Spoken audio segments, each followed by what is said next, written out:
Bismillahirrahmanirrahim. Innal hamdalillah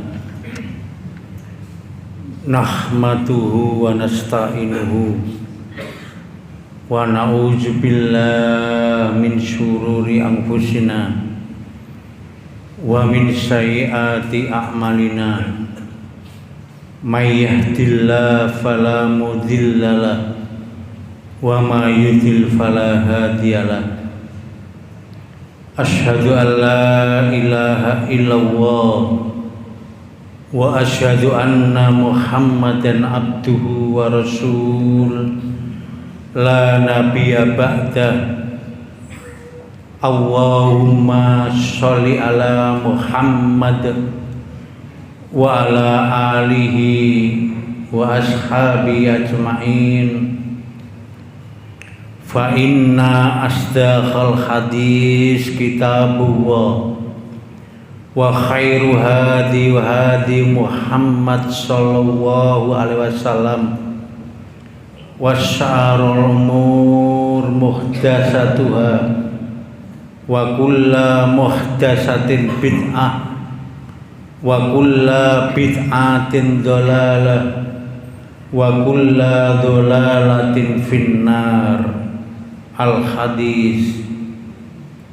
Hadirin jamaah Jum'ah rahimakumullah, marilah di kesempatan yang sangat mulia ini sejenak mari kita tinggalkan hingar-bingarnya dunia. Sejenak mari kita tinggalkan aktivitas duniawi kita.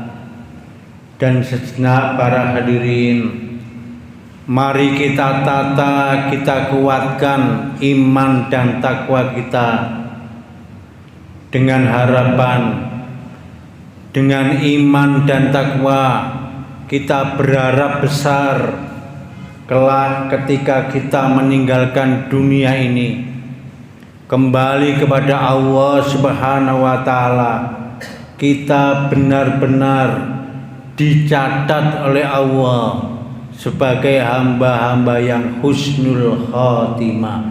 Amin amin ya rabbal alamin. Hadirin jamaah Jum'ah rahimakumullah, kita sering membaca di dalam Al-Quran bahwasanya Allah sering bersumpah dengan apa yang telah Dia ciptakan. Terkadang Allah bersumpah dengan wal asri, wal laili, wadduha dan seterusnya. Itu artinya apa para hadirin? Allah maha kuasa, Allah maha dari segala maha yang ada di dunia ini.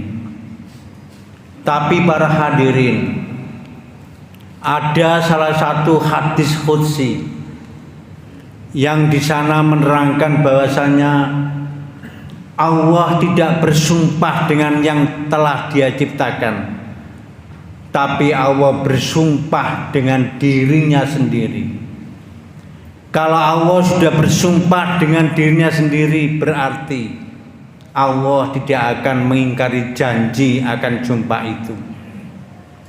An Abi Hurairah radhiyallahu anhu qala Rasulullah sallallahu alaihi wasallam, arba'un idza kuna haqqun 'ala Allah la yadkhulul jannah wala ni'matahu fid dunya. Dalam hadis qudsi ini para hadirin, Allah bersumpah arba'un akan 4 orang, la yadkhulul jannah, 4 orang ini dipastikan oleh Allah tidak akan masuk surga, wala nikmatahu bi nikmatid dunya, dan 4 orang ini kata Allah tidak akan bisa menikmati nikmatnya dunia.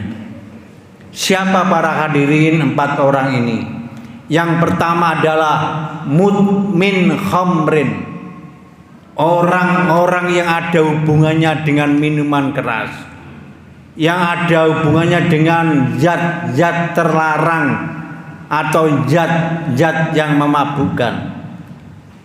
Kalau kita lihat masalah khamr di dalam kitab Al-Masail jilid 2, di sana diterangkan masalah khamr bukan hanya orang yang minum saja yang diharamkan, tetapi para hadirin yang menjual, yang membeli, yang menikmati hasil minuman keras, dan juga para hadirin yang memberi izin akan berdirinya tempat-tempat pabrik minuman keras. Hakun ala Allah.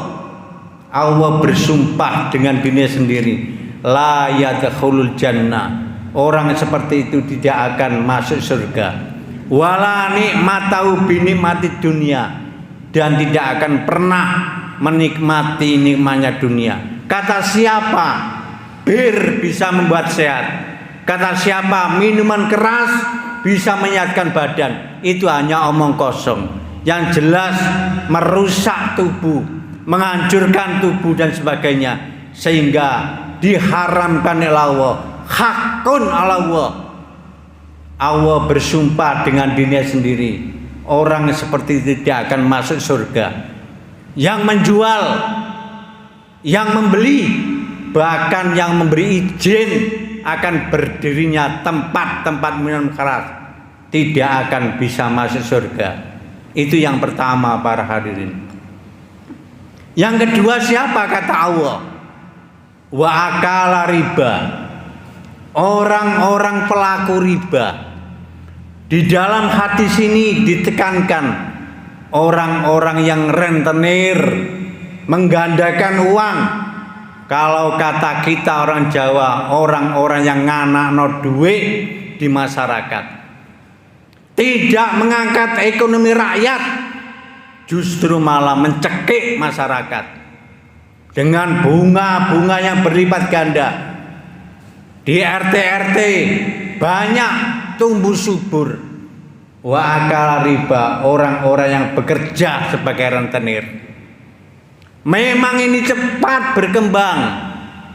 Tidak lama lagi, tidak lama-lama praktek seperti ini. Hitungan bulan, Masya Allah, sudah berlipat ganda uang yang akan diterima. Ini tidak mengangkat ekonomi rakyat, tidak ingin membahagiakan rakyat, justru malah mencekik masyarakat. Maka Allah bersumpah, hakun ala Allah. Allah bersumpah dengan dirinya sendiri, orang-orang yang bekerja sebagai rentenir, menggandakan uang, Allah bersumpah tidak akan masuk surga. Wala nikmatau binikmati dunia, dan orang seperti ini tidak akan bisa menikmati dunia. Tiap harinya sibuk ngurus uang, tiap harinya sibuk menghitung uang, tidak pernah ada kebahagiaan untuk ibadah. Naudzubillah min dalik para hadirin. Ini yang nomor 2. Yang nomor 3 apa? Kata Allah, hakun ala Allah, yakni ma'akala yatama bighairi haqqin. Yang ketiga adalah orang-orang yang makan harta anak yatim dengan cara tidak benar. Banyak sekali tumbuh subur di Indonesia ini dengan berkedok anak yatim, mendirikan panti-panti asuhan, mendirikan yayasan-yayasan Islam, berkedok anak yatim, tapi di dalamnya tidak ada anak yatim. Hanya segelintir orang, yang satu kiai, yang satu ahli IT, yang satu ahli marketing, bergerak di masyarakat dengan menggunakan tameng anak yatim, tapi di dalamnya tidak ada anak yatim.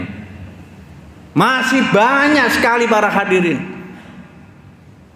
minta di pom bensin dengan wanita-wanita berjilbab, ada tulisan untuk anak yatim. Minta-minta di pasar, keluar pasar, masuk kampung, keluar kampung dengan menggunakan mobil. Di sampingnya ada orang-orang yang berbusana muslimah, yang berbusana muslim pakai peci dengan menggunakan kotak-kotak kecil dengan alasan untuk anak yatim. Naudzubillah min dalik. Seandainya itu benar untuk yatim, bukan seperti itu cara Islam menghidupi anak yatim, dengan minta-minta di jalan, dengan cara minta-minta di jalan sampai mengganggu lalu lintas, dengan minta-minta di kantor-kantor, di depan ATM, masuk kampung keluar kampung dengan berkedok anak yatim. Hakun ala Allah. Allah bersumpah dengan dirinya sendiri, orang-orang seperti itu tidak akan masuk surganya Allah. Hakun ala Allah. Dan yang keempat para hadirin, orang-orang yang dicap Allah tidak akan masuk surga adalah siapa? Wa aqali walidain. Orang-orang yang durhaka kepada orang tua. Orang-orang yang tidak pernah hormat pada orang tua. Orang-orang yang tidak pernah punya cinta pada orang tua. Padahal para hadirin, mohon maaf, beribu maaf, kita sudah bisa seperti ini. Ada yang menjadi doktor, ada yang menjadi profesor, mungkin menjadi kontraktor atau pengusaha yang sukses. Itu karena apa? Doa orang tua. Tapi terkadang kita sebagai anak masa bodoh dengan itu. Melihat orang tua kita susah, padahal kita bergelimang harta, cukup harta kita, tapi kadang-kadang kita tidak punya hormat pada orang tua. Kita bisa sukses, mungkin bisa menjadi pengusaha, tapi terkadang orang tua kita jadikan pembantu di rumah kita. Naudzubillah. Wa aqali walidaini. Tidak ada rasa cinta kepada orang tua, apalagi malah menganggap orang tua sebagai pembantu. Masa bodoh melihat orang tua. Wa aqali walidaini. Allah bersumpah dengan dirinya sendiri, anak orang seperti ini tidak akan bisa masuk surga. Mari kita koreksi diri kita sendiri. Khutbah yang singkat ini mudah-mudahan bisa menjadi cambuk dan perhatian bagi kita. Sebagai kesimpulan, ada 4 orang yang dicap Allah tidak akan masuk surga. Yang pertama adalah orang-orang yang ada hubungannya dengan minuman keras, dengan narkoba dan seterusnya. Yang kedua adalah orang yang bekerja sebagai rentenir, lintah darat, nganakno duit. Dan yang ketiga adalah orang-orang yang makan harta anak yatim dengan cara tidak benar. Dan yang terakhir, yang keempat adalah orang-orang yang durhaka kepada orang tua. Mudah-mudahan para hadirin kita lepas dari 4 orang itu, agar hidup kita selalu dibimbing oleh Allah, hidup kita selalu dalam lindungan Allah. Mudah-mudahan kita diselamatkan oleh Allah, baik dunia maupun akhirat. Aqulu qouli hadza wastaghfirullah innahu huwal ghafurur rahim.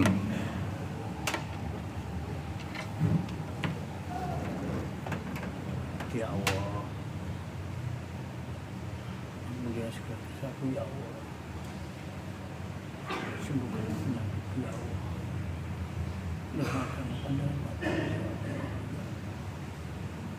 Aku ingin kita manusia atau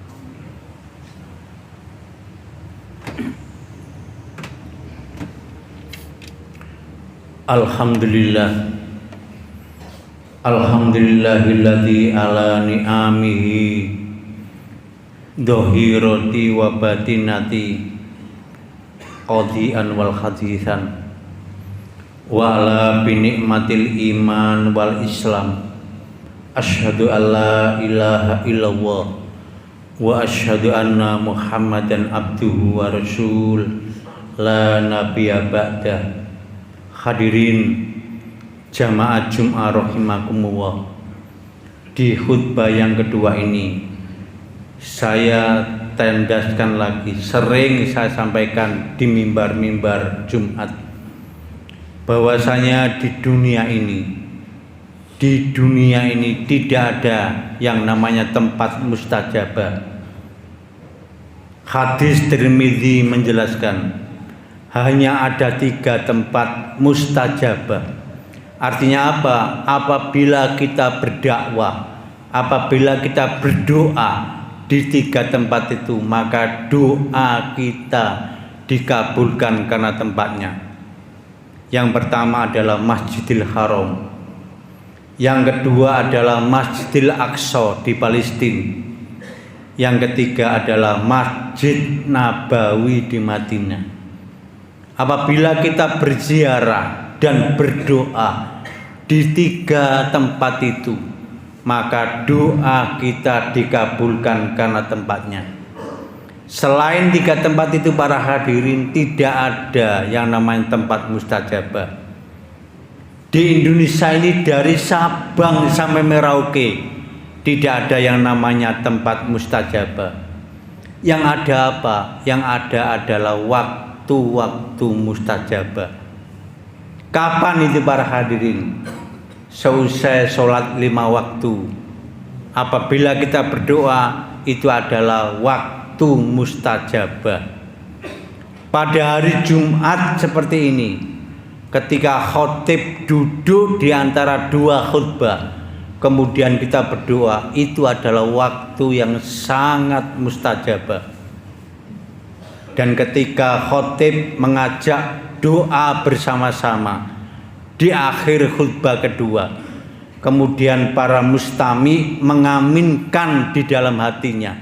Sekali lagi, para mustami mengaminkan di dalam hatinya, maka itu adalah waktu yang sangat mustajabah. Hadirin yang berbahagia, kita berada di waktu mustajabah. Mari kita tundukkan hati kita, seraya mohon ampun kepada Allah Subhanahu wa Ta'ala atas segala dosa-dosa kita. Dan mari kita doakan kedua orang tua kita. Mudah-mudahan kedua orang tua kita sehat.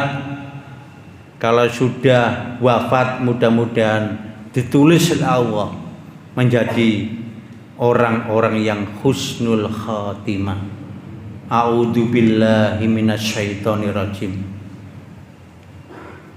Bismillahirrahmanirrahim. Allahumma sholli ala Muhammad. Allahumma ighfir lil mu'minina wal mu'minat wal muslimina wal muslimat al ahya'u minhum wal amwat innaka qaribun mujibud da'wat wa qadil hajat. Ya Allah, ya Tuhan kami, di siang yang sangat mulia ini ya Allah, aku mohon kepadamu ya Allah, ampunilah segala dosa-dosa kami, dosa kedua orang tua kami, dosa anak istri kami, dosa semua ahli kubur yang seakidah dengan kami. Ya Allah, ya Tuhan kami, sembuhkanlah ya Allah penyakit-penyakit kami. Keluarkanlah semua penyakit yang ada di tubuh kami ya Allah. Sembuhkanlah penyakit kedua orang tua kami. Sembuhkanlah penyakit anak istri kami ya Allah. Ya Allah, ya Tuhan kami, tidak ada zat penyembuh kecuali Engkau. La haula wala quwata illa billah. Ya Allah, ya Tuhan kami, mudahkanlah ya Allah segala urusan-urusan dunia kami. Rabbana atina fid dunya hasanah wa fil akhirati hasanah wa qina adzabannar wa qina adzabannar walhamdulillahi rabbil alamin wala dzikrullahi akbar.